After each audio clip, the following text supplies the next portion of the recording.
So welcome to my channel, guys. So in this video we are going to discuss that how a program starts running in Java.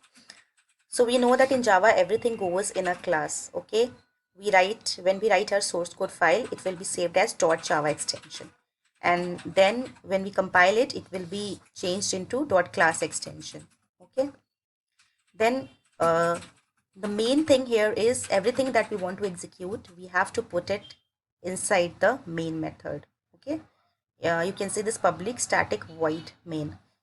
So what happens is the main method is where your program starts running. So whenever we run any Java program, the JVM starts looking where the main method is. It will load the class and it will execute its main method. Okay, so all the thing or all the programming which we want to execute, all the methods which we want to call, we have to take that into the main method. Okay, so for now you have to keep this in mind that main method is where your program starts running, no matter how big your program is. In other words, no matter how many classes your program uses, there's got to be a main method to get the ball rolling. It has a great role to execute your program. So here you can see we have this my first app.java. On compilation, it's converted into my first app.class. Okay, and then when you will execute it, you will get these get printed on your console like this. Okay, okay, let me uh, okay, one more thing, like regarding this main method, you can see here that it is public and static.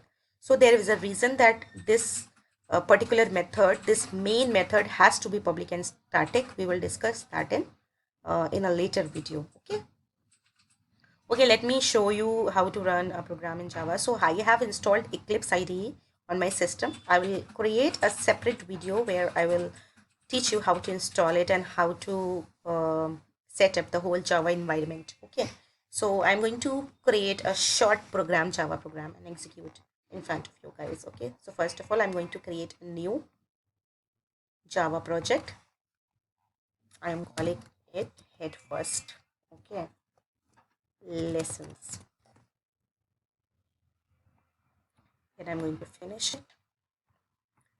Then inside this, I am going to create a package in my source folder. Let's call it test Java. Okay. Then inside this, I am going to create my first class. Okay. Here we are going to start the main thing. Okay. So I am creating head first lesson 1. Say. Okay. Now I want to include public static void main method inside this class. So I am going to check it. Okay. And then I am going to finish. Now you can see it has created a class with a public static void main method inside it. Now I'm going to print here system dot out dot print my first Java code. Okay, so you can see it's showing a compilation error here. Remember, we have discussed that if there is a compilation error, we can see it at compile time only. So here I have added an extra semicolon. Let's remove it. Extra bracket. Let's remove it.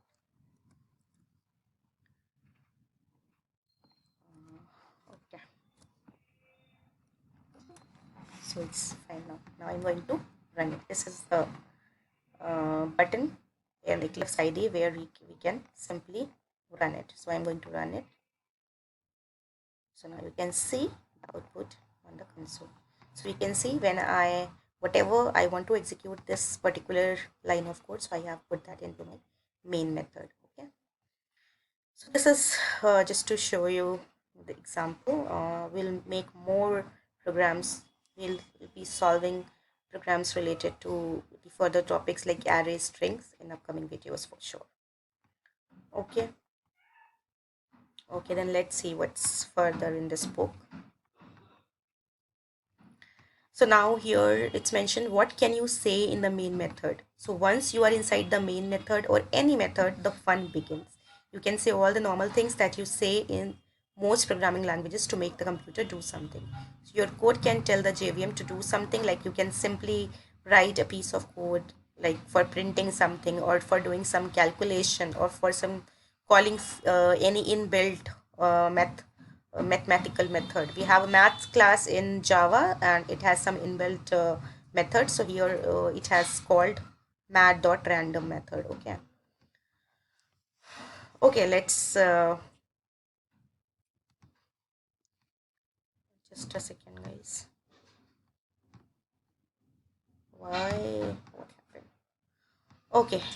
Anyways, then what we can write inside our method, we can use our loops. Like we want to execute a particular piece of code multiple times, we have different loops in Java.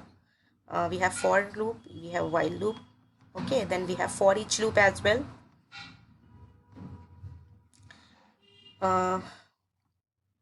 Then we have branching in Java, like we can put some condition.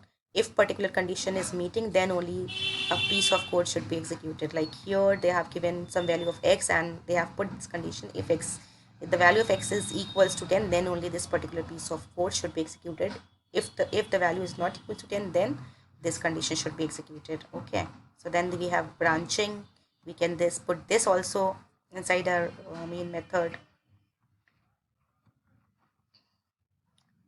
Okay guys, so now they are moving towards looping, so I'll be creating a different video for looping. uh, there only we'll be solving some programming related questions related to loops. Bye bye.